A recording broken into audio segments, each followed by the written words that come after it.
Hi, I'm Bob Ethington. And I'm Nick Nicholis. And this is From Akron and Beyond.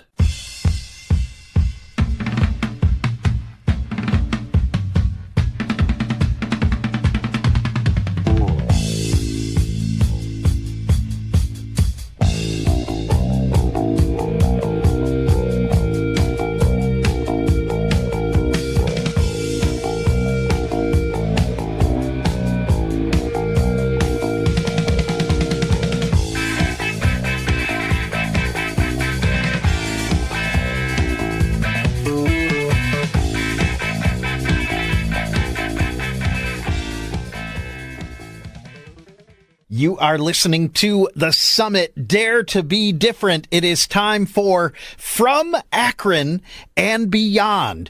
And this is very exciting because we're going to capture the tales of music in the Rubber City, the Akron sound, and a couple of legends that lived it join us now in studio for this program. We've got Mr. Bob Ethington and Mr. Nick Nicholis. Gentlemen, hello. How's it going? Hey, Brad. Hey, Brad. It's good to see you. Yeah, good to see you guys too. The idea on this new show and this concept is since Akron has such a vibrant music history and has so inspired the Akron sound and the legend of that we wanted to have you guys come in and kind of tell the stories and kind of, do a chronology of the history of the music in Northeast Ohio. So, Bob, what do you kind of foresee for this show as well? Well, my way of looking at this is that, we've been described as legends. I think that's another way of saying we're old. Yeah. And, which means we've been around a long time and we know survivors. And so we've been around a long time and we're still active in music, and which I think is the key. So I think the idea of this show is to kind of go back into our experiences, which really probably for Nick to a certain degree would begin even very late 60s, but definitely into the 70s and the 80s, when our bands were very active and playing all over the place and making a lot of records. And then going on from there to the music that has kind of grown out of that scene and that still exists today, and stuff that's going to be happening, tomorrow too. And so that's sort of the idea of From Akron and Beyond. We'll be talking about people that got their start in Akron or have Akron connections. And then sometimes we'll just talk about people that were influences on a lot of the music that maybe have no particular Akron connection, but definitely affected a lot of the musicians and artists from this area. And at times we'll probably move away from music, even into movies and some writers and comic artists and what have you. So we see it as being a very wide-ranging approach to this, and we're very excited about it. Also, different venues, the clubs, and even we're going to do a story on the Rubber Bowl. Yes. The bands that played there, and right. My first experience at a Rubber Bowl, went by bus with my dad from Arlington Street all the way to see a rodeo. From rodeo to Simon and Garfunkel. Right. And then the Jefferson Airplane and Dylan and Stones, whoever. Stevie Wonder. Right. A lot of legendary shows there. I'm looking forward to seeing your Rolodexes as well and seeing what kind of guests we can get in here, either in person or, through Zoom or by phone or whatever. So right. We have a whole lineup of people that we'll be bringing in, and they'll be very interesting to talk to. Yeah, and they're real excited about it too. And one of the things we're going to do besides, the ordinary interview, we're going to have them play some of the songs that influence them. Yep. So, and just a different approach to people from Akron, and just what made them. Absolutely. Well, we at the Summit are happy to have our little slice of the airwaves and provide the platform to do so. And I want to stay out of the way on this show and kind of let you guys, tell your stories. So Bob and Nick, if you want to kind of, set the scene for the early days of the Akron sound and kind of where it begins in your view. Well, I think the person to start with is Nick Nicholis here, because Nick is the founder of one of the seminal punk rock bands of the late 70s, early 80s, the Bizarros. And he also was the founder and owner of Clone Records, which made a lot of the early recordings of a lot of the most important Akron bands and artists. And so, Nick, why don't you talk about your background a little bit and how you got into rock music, how you decided you wanted to be a singer and write songs. I was always a fan. I mean, to this day, that's basically what I am, a fan of good old rock and roll and creative stuff. And, I remember the British invasion, for instance. You listen to the AM station and you'd hear House of the Rising Sun or Satisfaction or 96 Tears, And then of course, the magical moment where we saw the Beatles on the Ed Sullivan Show. I mean, things just weren't the same after that for a lot of the bands that I respected, And, of course, the first Velvet Underground album. And there was just all this great, vibrant music happening. And we were in junior high, and we were absorbing it all. And then at one time, at a later point, it didn't exist anymore. I mean, you had to search for stuff. It wasn't out there in the airwaves, on the AM channel, the AM stations. Later on, you got to hear a lot of that on the FM channel stations, but there's a period there where you had to really dig and search for stuff. And a lot of bands, in response to that, were creating their own music in response to that. We had not to really, knock disco, but that same percussion, the same beat was everywhere. We just wanted to hear some basic rock and roll, so we did it ourselves. I got I saw an ad in a magazine, actually Playboy magazine, for a write-up of a band from New York called Television on a small label called Orc. I ordered it. I sent away for the record, and little Johnny Jewel just knocked me to another dimension. It was just perfect. And at the same time, I was reading about bands in Cleveland, like Perubu. And I went to find them. I searched them out and found them at a record store called Hiddeo's Discodrome.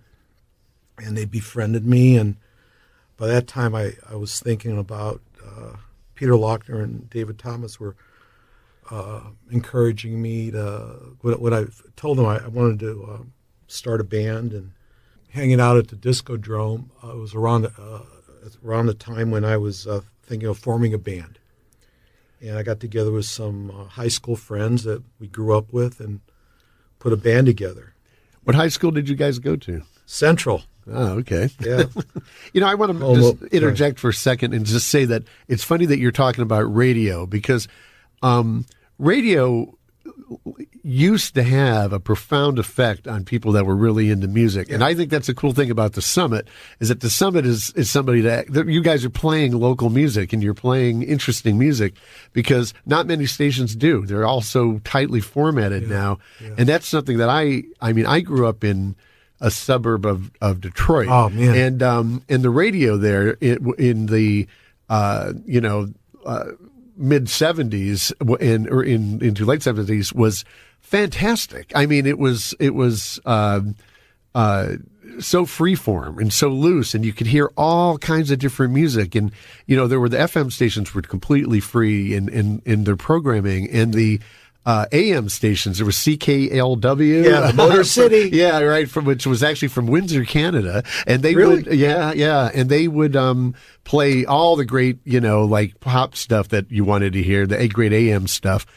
And then the college stations there, like from Wayne State University and stuff. I remember staying up, when I was like 13, 14 years old, I'd be staying up till 2 a.m. listening to John Coltrane and Sun Ra and his orchestra and stuff too. Like that. Yeah. Same thing. And so it was totally like getting exposed to this whole other world, And I think you can't overestimate the effect that radio had on a lot of us at that time. And I think, thank God for the Summit, that'd be kind of keeping that flame going, because Absolutely. It's not, there's not many other places that are doing that. But so when you started your band, when you got the band, like, where did you rehearse?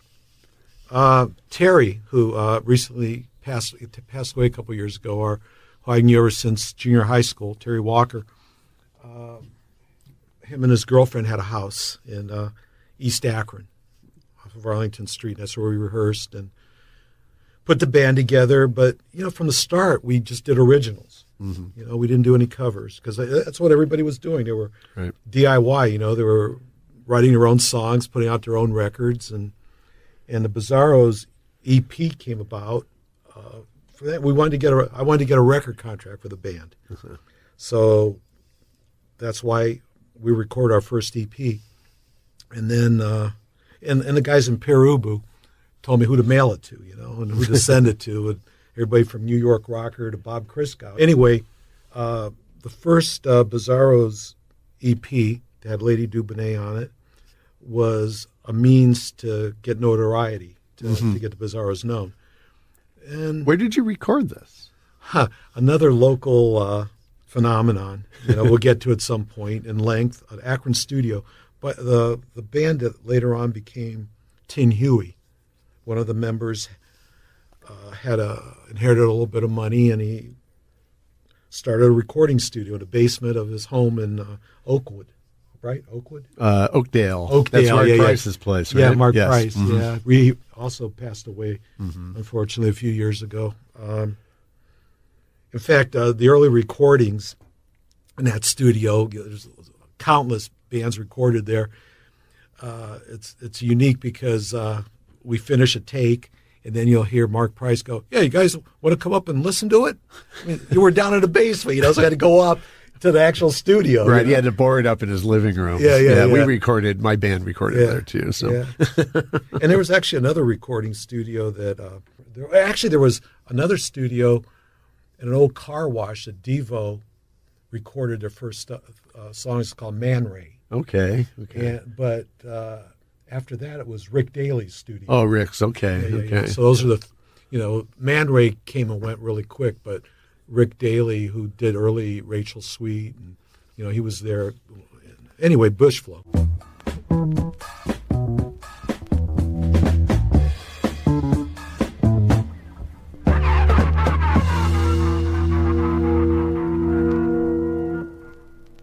I think that's funny about this is that recording back then was different than it is today. Today, you can have a studio in your house and it's all digital and it's amazing what you can do.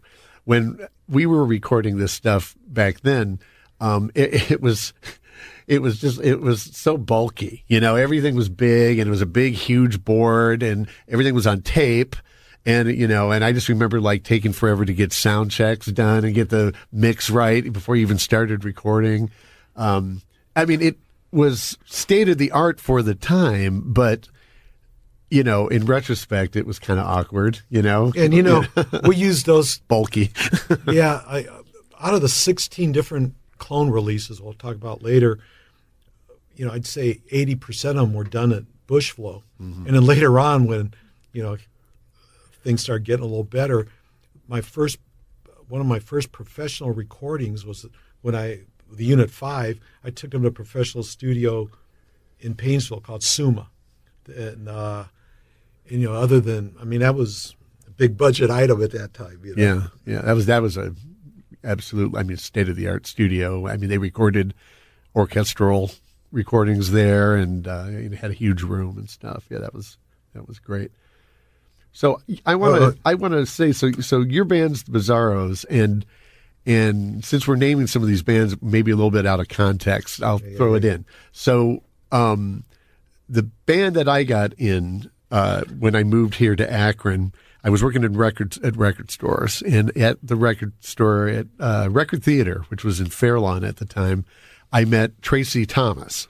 And she was an aspiring singer, and her taste and mine were very different. She was kind of a Linda Ronstadt, kind of into that kind of stuff, and I was definitely more, I mentioned Coltrane and what have you. So my tastes were kind of different, but we got along really well. And she she ended up leaving the record store, but then when she met up with a guy named Mark Gendersack, who was a bass player, they were talking about starting a band, and she thought of me as a drummer because she knew that I was play drums. And so she got in touch with me and kind of said that what they were looking for was sort of this new wave kind of sound. And you kind of pointed out the second Devo album, Duty Now for the Future. And I was like, well, I like that stuff. I could get into that. So that's kind of how we got started. And then Nick became, our first recordings were all via Nick Nicholis and his Clone Records. But I just wanted to give that little bit of background. I'll go more into that stuff a little bit later. But so you record your guys' first EP, right? Yeah. So we recorded that EP and then started getting some good publicity, good write-ups, played on some college stations around the country. And then the more I thought about it, I thought, maybe I could do a little bit more with this DIY thing. Maybe I could actually form a label, get some other local bands, and not only be an entrepreneur, but a cheerleader for Akron. And a lot of these bands were talented as heck. I thought there's really potential. So I thought of different names, and came up with the name of Clone. A friend of mine was an artist who was experimenting with ink blots at the time, and this ink blot creation of his I thought that'd be perfect for the clone symbol. Right. Yes. And it worked. So anyway, make a long story short, by the time I stopped Clone in early '80s, I had 16 releases. Yeah. And who were some of those releases? Well, started out with the Bizarros, of course, and we had a split album. This is what I want to talk about, split album with the Rubber City Rebels. And that's the album that I sent out to the people from, Perubu, told me to send it to, and Bob Christgau gave it a A- in the Village Voice. And then we just started hearing from places all over the world how to get a copy, and that just, from then on, it was the encouragement, and never really made a lot of money, just broke even. But the publicity was great, and Akron was on the map. Right. Whether we were ready for it or not.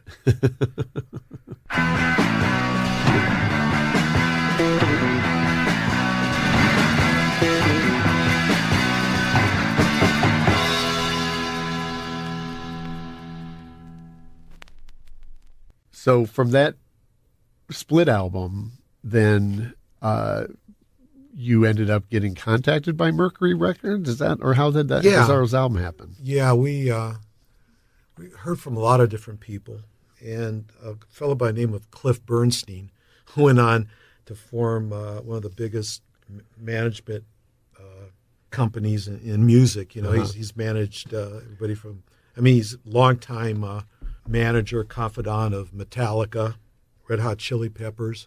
Back then he was an A&R man for Mercury, and Mercury was based in Chicago. And he took a big interest in us. We had a great relationship for, about a year. And that's how we got signed. It's funny that the three bands that he wanted to do things a little differently. He wanted all these bands he thought were talented, but he didn't think they were necessarily going to go platinum.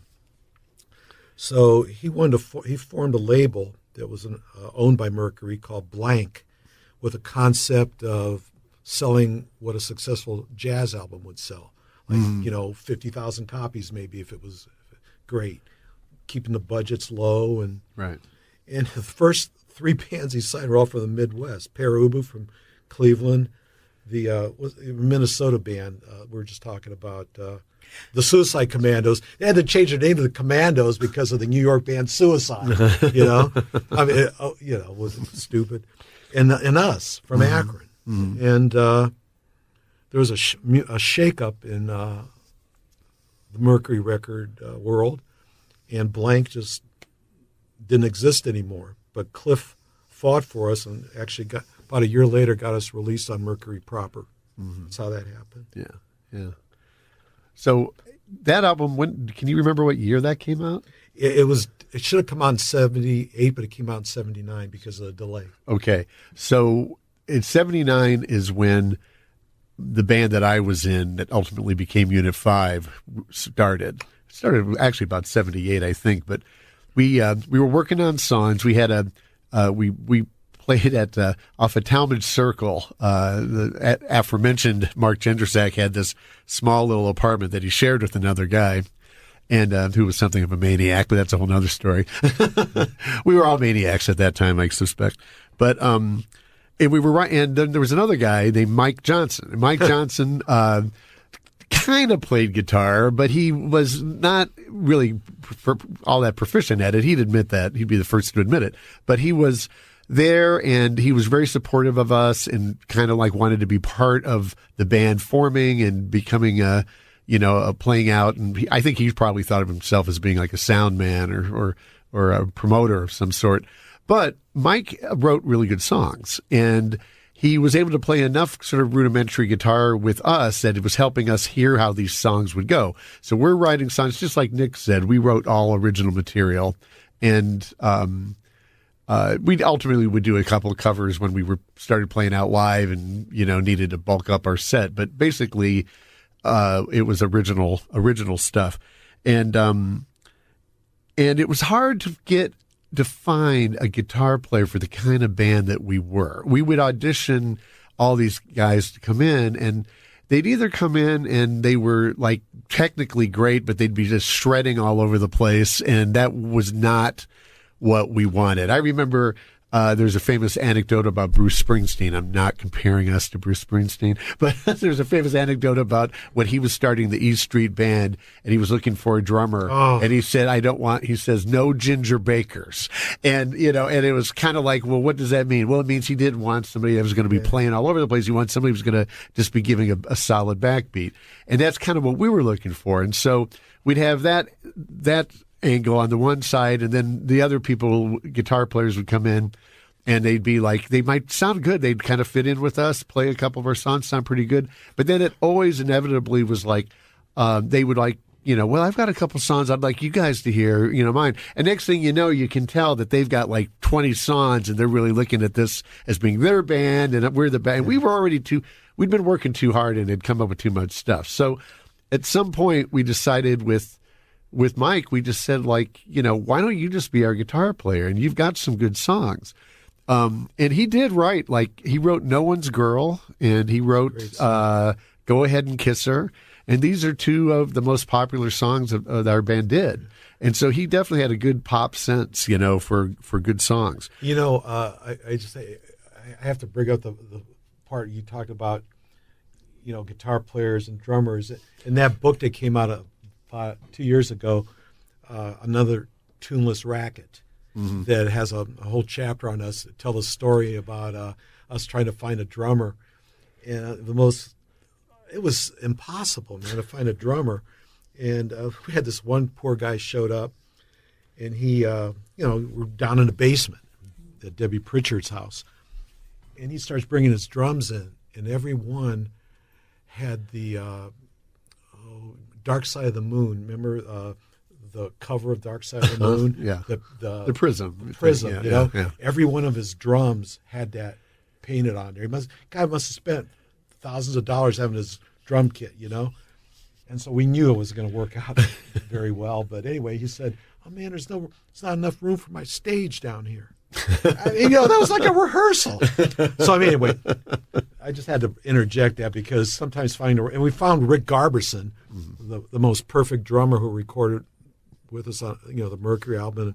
Unfortunately, he passed away of accidental carbon monoxide poisoning right when the album came out, in '79. And the rest of us, Terry Walker passed away a few years ago. Jerry Parkins and Don Parkins are still with us. And Martin Flanoy, our drummer, has been with us for 22 years. Mm-hmm.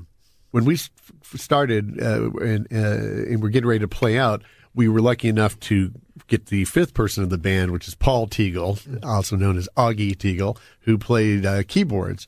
And that was really what we needed because, again, it was kind of a weird band because my drumming and the bass, Mark Jendrzak's bass playing, were kind of busy. And Mike Johnson's guitar playing was very simple. And so having that organ and piano to add, it kind of fit in perfectly. If you remember the band The Stranglers, we often got compared to The Stranglers because we kind of had that sort of bottom heavy sound or whatever. And we did do a cover actually of one of their songs, Nice and Sleazy. Yeah, that was a fun cover to do. So our original name for the band was the Vapors. And our very first gig was opening for the Bizarros at the Robin Hood in Kent. I think now defunct. Yeah, I don't think it's there anymore. Yeah. But we would ultimately play there several times. But yeah, that was kind of Nick. It was kind of like the mama bird pushing the chick out of the nest kind of thing, because we were a little nervous about playing out, and he was like, "No, you guys open for us," and we kind of were like, "Well, we can't say no," because he's been so supportive. And then it was like, so there we are, we're playing out, and we played out under the name The Vapors for probably a year or so, and maybe more, but certainly a good year. And then we got received a letter in the mail, a cease and desist letter from the band The Vapors that had the one hit Turning Japanese, which is a great song. But they were like, no, we're the Vapors. That was back in the days too, when there'd be these bands like I guess we could have been the Vapors US. You know what I mean? They're all English beat. Yeah, right. Yeah. The American Vapors. So at that time we had to come up with a new name, and it was really hard because it was like, we had a very particular niche of music we were doing. We didn't want to come up with a name that seemed too silly, but then on the other hand was too not what we were doing. So we finally, Unify was kind of like, we decided that because it kind of seemed like kind of just general and basic. And that's where we ended up playing out the majority of our time together. And it was real exciting. We played a lot of shows. We played every week at the Bank in downtown Akron. We will discuss that on another show. JB's out in Kent. That'll be another show as well. But we practiced all the time. We'd practice 2 nights a week, and then we'd play 2 nights a week at least. So that was kind of our lives. We were all really dedicated to it. I remember you guys did this really great show at the Civic Theater, I think, one time. Mm-hmm. And then you invited everybody to come back up to the Bank. You were playing that night. Right. Yeah. Yeah. We played 2 shows the same night. Yeah. That was really cool. Yeah. I think I look back on those days. I'm like, how did I possibly do this? Because it was like I never got home till 4 a.m. It was crazy. But I worked 3 fun times though. I worked 3 jobs. I was LD tutor at Akron Public Schools. I did home instruction for Akron Public Schools. I worked for the Akron Recreation Department at night, and I ran Clone Records and the band. The Bizarros. Yeah. And how the hell do you do? Well, when you're 26, 27, you can do anything. Right. Well, that's it. That's it. Yeah. Yeah.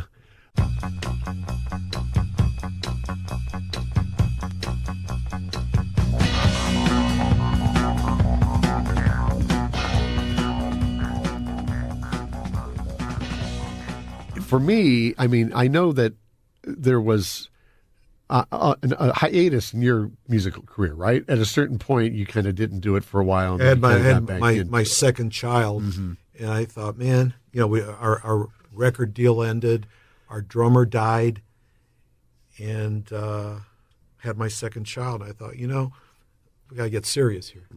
See, and that's kind of what happened with us in a way as well, was that Unify, we recorded the album Scared of the Dark, and at Suma that Nick produced for us, and it got a good response.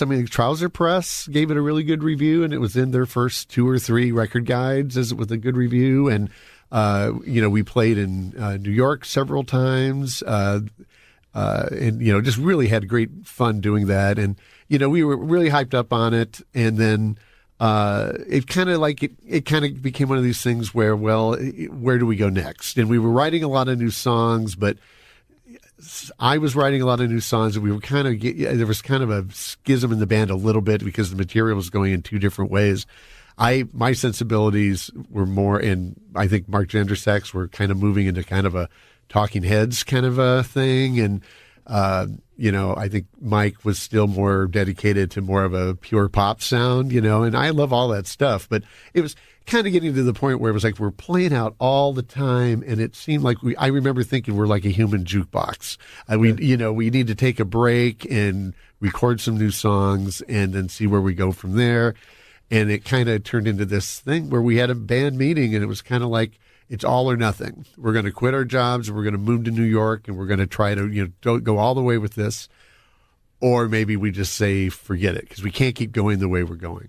And this is that band meeting has become the stuff of quite a bit of controversy in years since, because probably it was dumb. Probably we should have just taken a little break, come back and recorded some more songs and kept playing. You don't know at the time. At the time, it was all or nothing. And some of us had gotten married, and that was a whole other issue, and kind of like you were saying, Nick. And so I ultimately, I had I had children with my wife and got a job working for the Akron Summit County Public Library, and I ultimately ended up in management. And at that point, I was kind of like, I'm just too busy now to really dedicate to being in a band. So I kind of didn't do anything with it for about 10 years or so. And then someone had an idea. I did play on Tracy Thomas's, a couple of her albums, her standalone album. I played drums on several of those songs. So kind of kept my hand in it, would play out with her sometimes, her solo stuff. And then there was an idea for a Unify reunion at the Highland Theater, and we did that. I was there. Yeah, and that was a really fun night.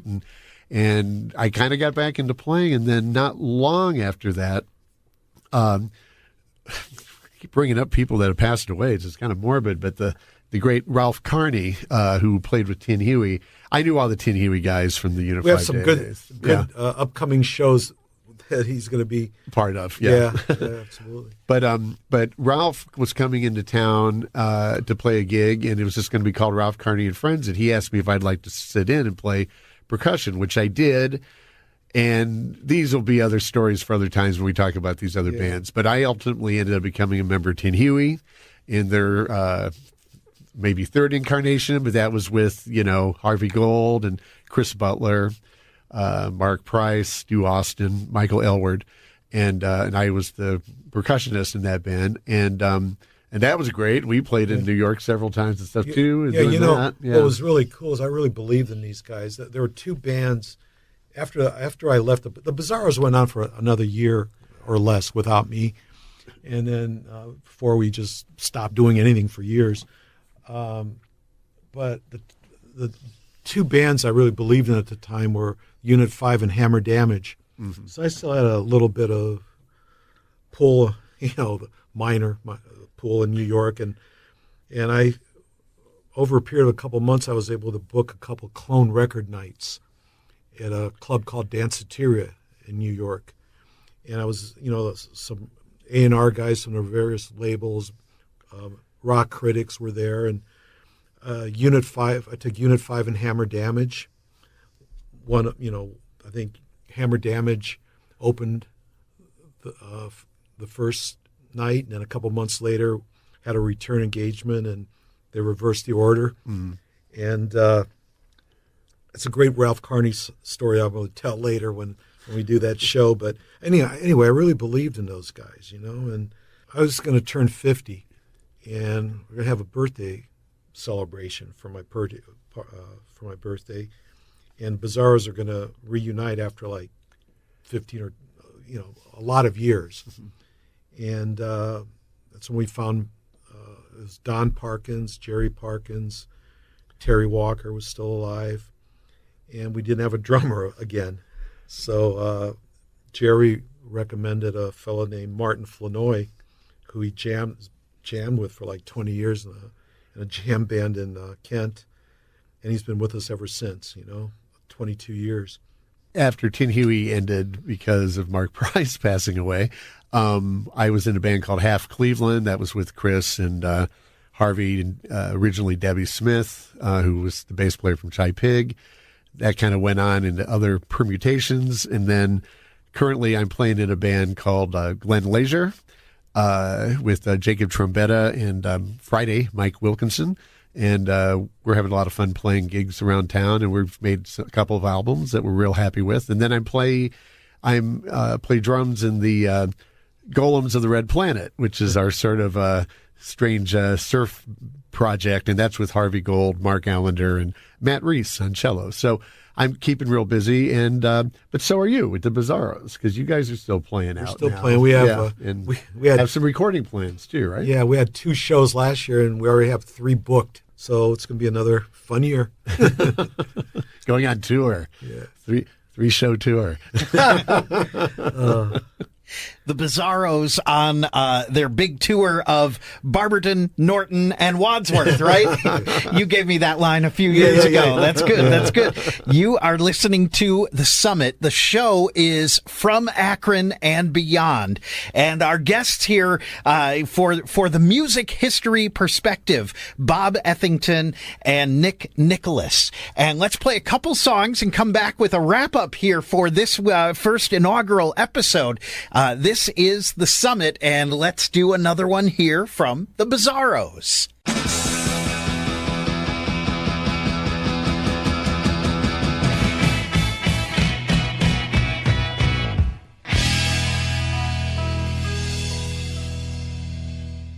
This is The Summit, and you are listening to From Akron and Beyond.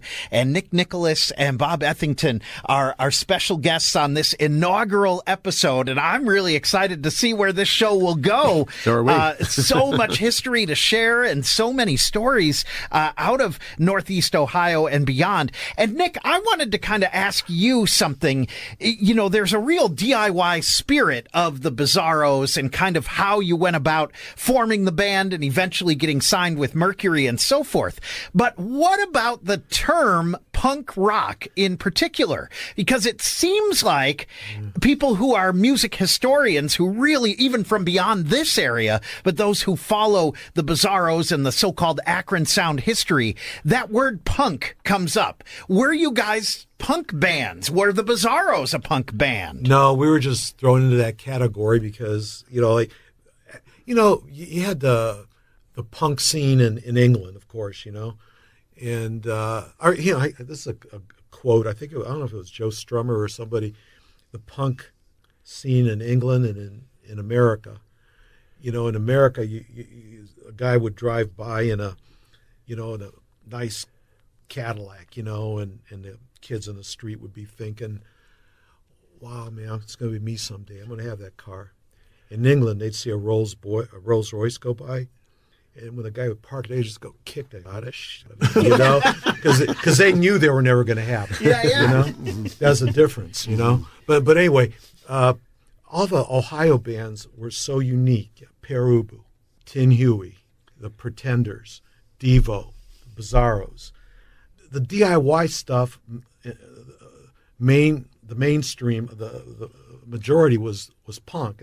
So they threw everybody else into that pot. But no, we weren't punk. We were just independent, creative, young kids. Well, yeah, with Unit 5, I mean, we were, sometimes grouped under punk, but we never were. We were, I guess, more like new wave would be what we would be called. But the thing about Unit 5 was our stuff was all based on being fun and being very danceable. I mean, we had very few songs that weren't total just dance songs, and I think that was a real difference in the music scene that of the late 70s, early 80s, very early 80s.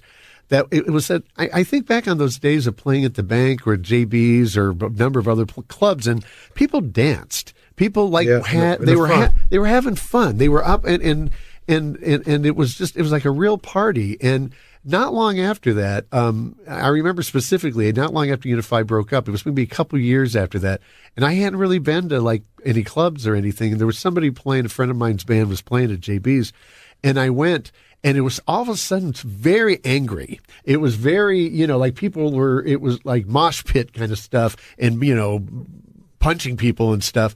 And I just remember like thinking like, I don't really see how this is fun, And of course, there were almost no women out there because they didn't want to get beat up. And it was just, to me, I don't know, it was a real different vibe. But you have a story that totally ties into this if you want to tell it. Yeah, in those early days of Bizarros and Unit 5 and Rubber City Rebels, there were a lot of interviews, from college newspapers to major newspapers, the magazines, and they would review shows too. They review shows. They review records, and there was a book by Stephen Gardner came out a couple years ago called Another Tuneless Racket.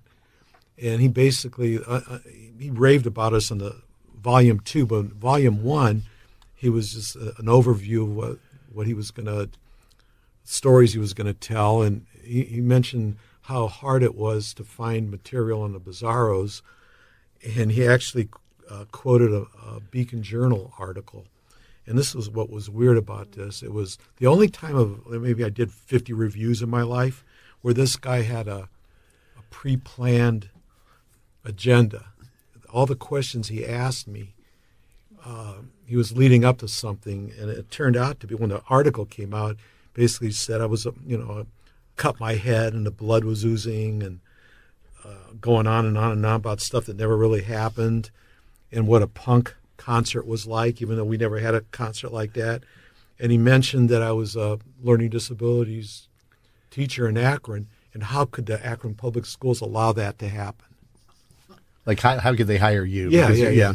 Punk rocker. And when I heard this story, I thought this guy had a pre-planned agenda. He had seen some news story about like the Sex Pistols or something. Yeah. And he was like conflating that with what he thought you guys did, probably even really saw you play. He I never made this did. up. And I mean, and that was a thing that we had with Unit 5, which I remember we had a review once where it said like we were too bizarre, even for the bizarre. And I'm like, listen to our records. I mean, there are many things, but I don't consider them too bizarre, even for anybody. I mean, it was pretty much pop stuff, fun music. But I think the other thing that kind of ties into this real quick is just that was a watershed period for rock music, right? Because basically the music at that time that people were listening to, that in a way our bands were kind of a reaction to, was blues-based music or stuff like Fleetwood Mac or the Eagles, stuff like that. All fine music, but it was like, we seemed so different to them that they couldn't quite get their head around it. It was like, what is this? And I always tell the story about when I was reading something in a magazine where Mick Jagger had his famous big birthday party. I don't know what he turned. He was 40 maybe. I don't know. It's probably 30. Yeah. At Studio 54, was that the name of the place? Yep. And his wife, Bianca, rode across the stage on a white horse. I mean, the Rolling Stones, the band that your parents, didn't want you to listen to, that they were too dangerous. Yeah, and Sullivan wanted them to change a line, let's spend the night together, let's spend some time together. I mean, White Horses in Studio 54, Truman Capote. I mean, that was we were reacting to that. Right, exactly. Yeah. Hey, let me also ask you guys, because here on the Summit, we do a lot of new local music and our 330 contemporary heroes and so forth. Compare and contrast the Akron area music scene then versus now. Well, let me tell you my opinion. There was a time when the local scene, which 20 years in the future from what we're doing, 30 years, I never heard so many boring singer-songwriters in my life. They all sounded the same, they rhymed girl and curl, stuff like that. But the last 3 years or so, let's say a year or two before COVID to now, there's all this talent, whether it's Youngstown, Canton, Akron. I mean, it's all these kids have something to say, and they're also great musicians. I mean, it's happening again. Yeah, I agree with that. I mean, the variety and the immense amount of talent locally now is just crazy. Where I do sometimes hesitate to go in this direction, because it's definitely me being like the old fart talking about the good old days. That's easy to say. But the one thing that is really different is that when Unit 5 played, there was a music scene in Akron. There were clubs where people went to. When we talk about, again, this will be another episode. Yeah. But when we talk about clubs like the Bank, I mean, it was routine for there to be 400, 500 people there. When we played at JB's, which was a smaller place, it was packed, though. There would still be a good 200, 250 people, you can almost count on it. I mean, if the place was less than half full, it was considered like man, what happened? We must be competing with the Super Bowl or something. And so the point being that, I don't see that now for a lot of bands. It's hard. And, and this is me being the old man, but it's like, I think it's just hard. It's just like movie theaters closing. It's like hard to get people to get out of the house. They can sit at home. They can look at their phone. They can do that. It's like, that's fine. I do it myself, but it's like, it's not as easy as it used to be just to go and play a gig and know that you're going to get a lot of people coming out for it. And part of that music scene thing too that was cool was that it was kind of a community, right? So you'd see a lot of the same people at these different shows, and then there'd be new people. So you'd make new friends, and so it was a real vibrant, organic kind of a thing. And I feel sorry now because so many young musicians now are so good and they have such good music.